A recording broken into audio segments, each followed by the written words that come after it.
कार्तिक, मुझे तो नाचने का मन कर रहा है। मुझे तो सॉन्ग पे नाचने का मन कर रहा है। अच्छा। या सो ये गाने से क्या यादें ताजा हो गई आपकी? जी चंदू चैंपियन की यादें ताज़ा हो गई एक्चुअली ऑनेस्टली स्पीकिंग ये first of all thank you news 18 thank you everyone over here I think ये मुझे यहाँ आके एक्चुअली बहुत बहुत अच्छा लग रहा है और आप सबके बीच में ये सारी बातें जो अभी होंगी और एंड जो आपका सवाल था कि ये गाने से क्या यादें ताज़ा हो गई आई थिंक बहुत सारा ये चंदू चैंपियन का गाना है सरफिरा जिसमें बहुत ज़्यादा पेन था स्ट्रगल था जिस तरीके से हम लोगों ने ये शूट किया था स्विमिंग करते हुए शूट किया था इसके बहुत ट्रेनिंग सीक्वेंसेस थे इस गाने में आई थिंक तो मेरी सारी यादें वो सेट की वापस आ जाती हैं जब भी या सीक्वेंस की शूट करने की यादें ताज़ा हो जाती हैं जब भी ये गाना सुनता हूँ। लेकिन हमने सुना था कि इस फिल्म के लिए आपने 2 साल तैयारियां की थी, स्ट्रिक्टली डाइट पे थे, प्रोटीन डाइट। हाँ जी स्ट्रिक्टली मतलब मैं ऑलमोस्ट 1.5 साल तक आई थिंक उसके लिए शुगर छोड़ रखा था या फिर डाइट प्रॉपरली बिकॉज वो फिजिकलिटी मेंटेन करने के लिए या चीज़ें करने के लिए आपको ये सब सेक्रीफाइसेस करने पड़ते हैं सो आई थिंक प्रॉपर न्यूट्रिशन पे था डाइट पे था एंड अदरवाइज वो बॉक्सिंग रिंग में जाने में भी मतलब मुझे एक्चुअली शर्म आती अगर वो सब फॉलो नहीं कर रहा होता तो and not just that I think 1.5 साल 2 साल तक स्विमिंग की training swimming without using your legs उसकी ट्रेनिंग या फिर boxing with the professional boxers मतलब सो मनी स्पोर्ट्स एक्चुअली जो जो उसमें दर्शाए गए थे फिल्म में वो सारे के सारे सीखने पड़े थे मुझे from the scratch and wrestling दंगल भी पूरा सीखना पड़ा तो बहुत सारी ऐसी चीज़ें थी जो मैंने कभी लाइफ में की नहीं थी और पहली बार कर रहा था चंदू चैंपियन में विच आई एम ग्लैड वो उसकी वजह से अब मेरी लाइफस्टाइल में बहुत चेंजेस आए और वो एक healthy life being healthy lifestyle को फॉलो करने की आदत बन गई है तो कई बार ऐसा फिल्मों से आपको ये भी फायदे हो जाते हैं। लेकिन हमने जैसे कि सुना है कि बहुत सारे एक्टर्स जो है शॉर्टकट अपनाते हैं फॉर 6 पैक 8 पैक्स के लिए, स्टीरॉइड्स लेते हैं, लेकिन आपने ऐसा नहीं किया इसमें।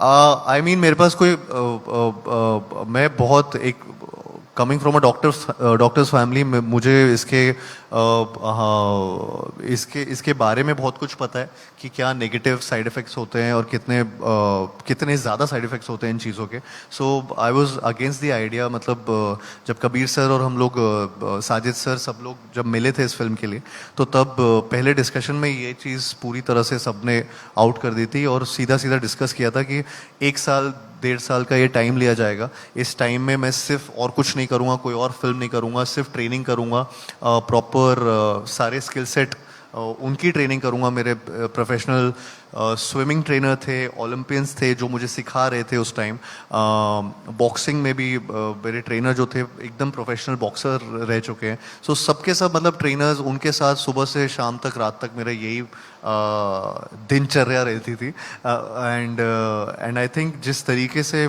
उसकी वजह से मुझे जितने जितने फ़ायदे हुए आई थिंक कोई भी शॉर्टकट से या स्टेरॉइड से ये सारी चीज़ें नहीं होती उल्टा साइड इफ़ेक्ट्स ज़्यादा हो जाते हैं। तो सबसे ज़्यादा मज़ा किस में है, स्विमिंग या बॉक्सिंग?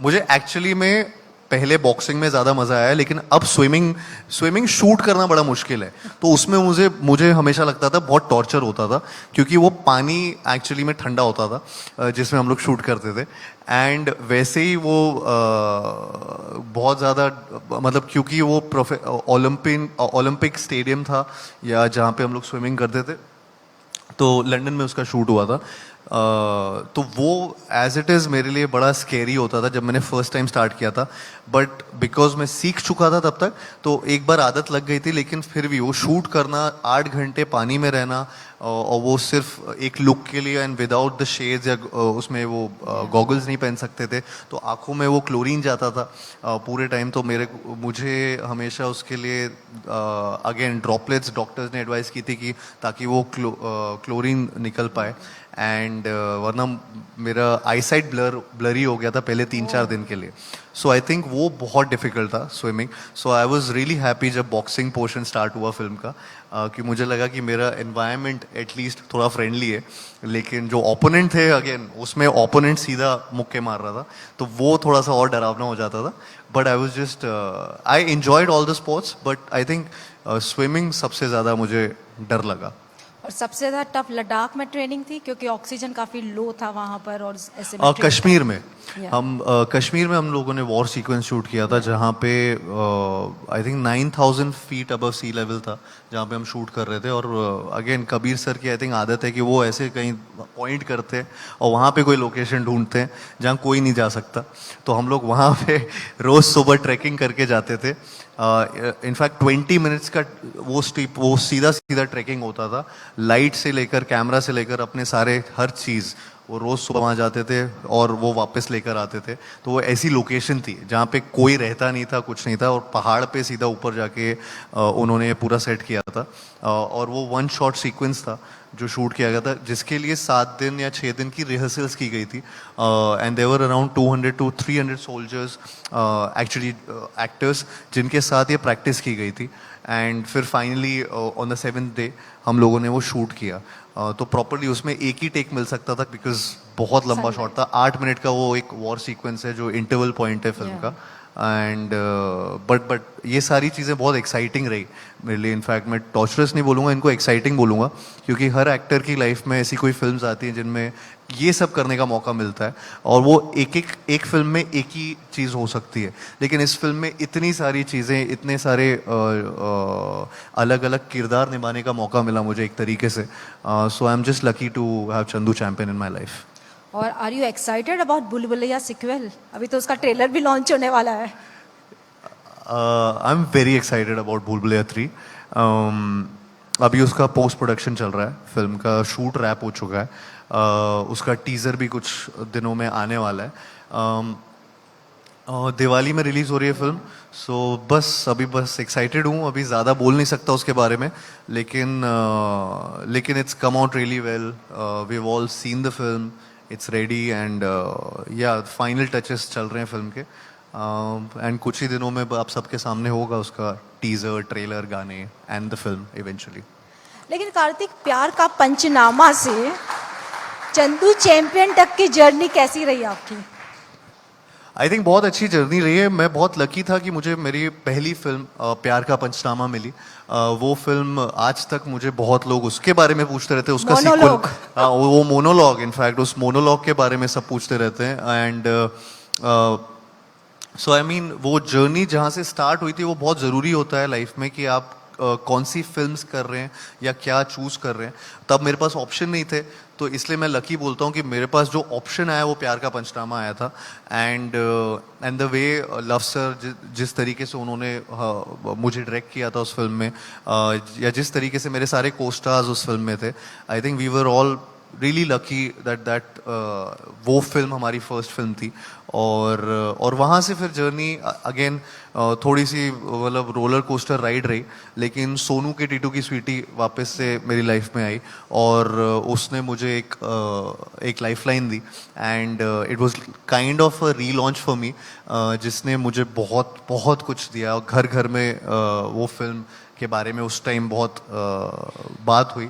सो या एंड देन भूल भुलैया 2 केम, एंड देन नाउ सत्य प्रेम की कथा, चंदू चैंपियन, ये सब, अब Bhool Bhulaiyaa 3. So I am just thankfully lucky कि मुझे अलग अलग जॉनर्स की फिल्में मिल रही हैं, अब अलग अलग किरदार निभाने का मौका मिल रहा है. एंड आई होप कि ये मैं करता रहूँ अपनी आगे आने वाली फिल्मों से. तो आपको आपकी कौन सी इमेज पसंद है? प्यार का पंचनामा की रोमांटिक हीरो की, कि चंदू चैंपियन के रियल लाइफ हीरो, या फिर फ्रेडी टाइप के एक्टिंग की? कौन सी इमेज पसंद है आपको? मुझे तो सारे ही पसंद आते हैं, लेकिन डिपेंड करता है. कई बार मैं जब फ्रेडी कर रहा था तो मुझे याद है कि मैं बहुत उस जोन में था जब वो ग्रे फिल्म्स मुझे बहुत पसंद आ रही थी. वो कैरेक्टर्स, उनकी फिल्में देखना बहुत पसंद आ रहा था. एंड मेरे अराउंड भी जब क्योंकि मैं कोविड के टाइम पे वो शूट कर रहा था, तो I think a lot of people were ready जब आई थी तो काफ़ी लोगों ने फिर उसके बारे में उसको सराहा, उसके बारे में बातचीत की, तो मुझे एक्चुअली ऐसा लगा अरे यार ये भी इसमें भी लोग पसंद करते हैं देखना। सो आई थिंक और मुझे काफ़ी जगहों पे मतलब मुझे पता नहीं था कि इसका रीच इस तरीके का मिलेगा। So I was always skeptical about it. Dhamaka, Freddy, ये सारी फिल्मों ने भी मुझे बहुत एक अलग तरीके का रीच दिया, जिससे मैं कंफ्यूज हो गया थोड़ा कि अच्छा मुझे वो किरदार कैरेक्टर प्ले करने में मज़ा भी आया, लेकिन इससे एक अलग डायमेंशन, एक रेंज लोगों तक पहुंच रही थी, विच आई नेवर थॉट कि अच्छा मैं OTT फिल्म से भी ऐसा कर पाऊंगा। सो मैं चूज़ नहीं कर पाऊंगा मुझे क्या पसंद है। Comedy, romance is my first love. I think वो मेरी शुरुआत वहाँ से हुई है और मुझे वो पसंद है, और मेरे पास आज भी इसके बाद मैं आशिकी करने वाला हूँ, उसके बाद कोई और रोमांटिक फिल्म, तो वो मैं फिल्में नहीं कभी छोड़ूंगा, वो मैं करता रहूँगा। Sequel, sequel. जी हाँ, सीक्वल्स भी करता रहूँगा। लेकिन आई थिंक मुझे एक्चुअली लगता है मैं हर तरीके के जॉनर्स करना चाहता हूँ। मैं ग्रीडी एक्टर हूँ, और चाहे वो थ्रिलर जॉनर हो, चाहे वो कॉमेडी हो, चाहे वो हॉरर ही क्यों ना हो। सो मैं बस एक या आई लाइक कि मैं अभी बासु सर के सेट से अनीस बाज़मी सर के सेट पे जा रहा हूँ, और वहाँ पे कुछ हॉरर कॉमेडी कर रहा हूँ, तो यहाँ पे रोमांस कर रहा हूँ। सो वो मेरे लिए भी एक एक्साइटमेंट रहता है, ऑडियंस के लिए भी एक एक्साइटिंग चीज़ रहती है। तो जब आप फिल्म इंडस्ट्री में आए तो काफ़ी चैलेंजिंग रहा आपके लिए। स्टार्टिंग में बहुत सारी फिल्में रिजेक्शन भी होगा, ये भी कहा जाता है कि आप तो बाहर वाले हैं, फिल्म इंडस्ट्री के नहीं है, निपोटिज्म, ये सब का भी सामना आपने काफ़ी किया। नहीं, बोलता कोई नहीं है कि आप लेकिन आई थिंक थोड़ा सा डिफ़िकल्ट हो जाता है। अभी तो मुझे बहुत साल हो गए इंडस्ट्री में, तो अब तो मैं ये नहीं ये सारी चीज़ों पे इतना वो बोलूँगा। लेकिन हाँ, शुरुआत में बिकॉज आपको फर्स्ट चांस या आपके ऑडिशंस या आपकी जो भी फिल्मों के सिलेक्शन हो रहे होते हैं या नहीं हो रहे होते हैं, उसके रीजंस कुछ अलग आपको उस टाइम मिलते हैं। But I think over the period of time मैं उस बात से बहुत मतलब अनजान सा हो गया हूँ अभी, and I would like to not think about. तो अपना मैं जर्नी कर रहा हूँ, और अपनी फिल्में जो मुझे पसंद आ रही है वो मैं कर रहा हूँ, and I am enjoying this phase of my life. तो जब वो शुरू में ऐसा लगता था कि अरे यार ये मुझे रिजेक्ट करके इन्होंने ये क्यों ऐसा किया, एंड उसके रीजंस समझ आते थे, तो वो अभी आई डोंट नो, वो हर इंडस्ट्री में होता है शायद से, कहीं ना कहीं फेवरेटिज्म होता है, कहीं ना कहीं नेपोटिज्म होता है, तो उसका कोई जवाब नहीं है, उसका कुछ आपका हार्डवर्क है, आपका टैलेंट, आपको बस करते रहना है, और फिर रिजल्ट अपने आप आएगा। लेकिन आपने सोचा था कि प्यार का पंचनामा आपकी ज़िंदगी का टर्निंग पॉइंट होगा, इतनी पॉपुलैरिटी हो जाएगी उस फिल्म से? नहीं, मैंने नहीं सोचा था, लेकिन मेरे लिए उतना नहीं सोचा था जितना हुआ, लेकिन मेरे लिए वो अपॉर्चुनिटी बहुत बड़ी थी। वो फिल्म मिलना मेरे लिए, पहले फिल्मों के ऑडिशंस का भी पता होना बहुत मुश्किल होता था।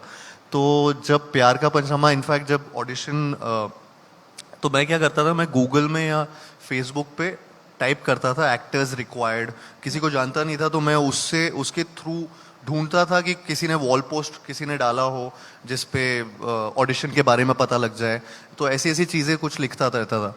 तो उसमें मुझे प्यार का पंचनामा के ऑडिशन के बारे में पता लगा था फर्स्ट टाइम, और जिस दिन वो ऑडिशन था उस दिन मेरा एग्ज़ाम था कॉलेज में, तो मैं वो एग्ज़ाम या ऑडिशन में चूज़ कर रहा था। अभी शायद मैंने वो एग्ज़ाम दिया होता तो आज मैं यहाँ नहीं बैठा होता। तो उस टाइम मुझे पता नहीं क्या हुआ कि मैंने वो एग्ज़ाम छोड़ दिया, विच आई वुड नेवर सजेस्ट कि कोई ऐसा करे, बट मैं जेन्युइनली मैं अपना एग्ज़ाम में नहीं गया उस दिन, एंड मैं ऑडिशन के लिए यहाँ आया था अंधेरी। रिजेक्ट हो गया था पहले ऑडिशन में, मुझे बुलाया नहीं गया था 6 महीने तक। फिर पता नहीं क्या हुआ था, मैंने फ़ोटोग्राफ्स जो उन्होंने खींची थी, मैंने उसके लिए उनको फ़ोन किया कि प्लीज़ आपने जो फ़ोटोज़ खींची है, मैं रिजेक्ट हो गया हूँ मुझे पता है, लेकिन जो फ़ोटोज़ खींची है वो मुझे आप दे दो, तो मैं पोर्टफोलियो की तरह दूसरी जगह दे दूँगा। तो उनको वो चीज़ पता नहीं क्या लगा, उन्होंने फिर से ऑडिशन के लिए बुला लिया मुझे।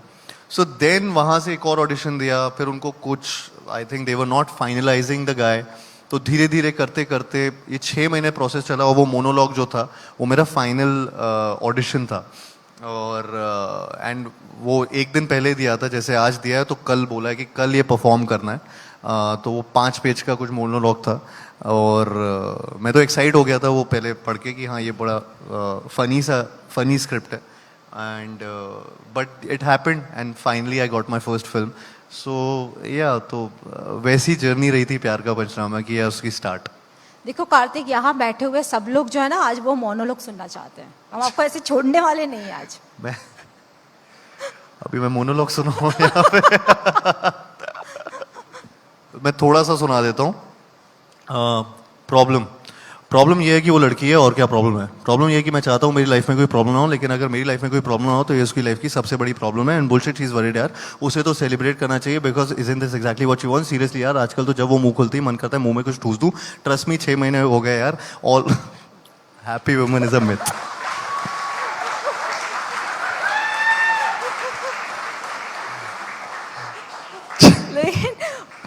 लेकिन वो मोनोलॉग सुनने के बाद आपकी मदर और बहन का क्या रिएक्शन था?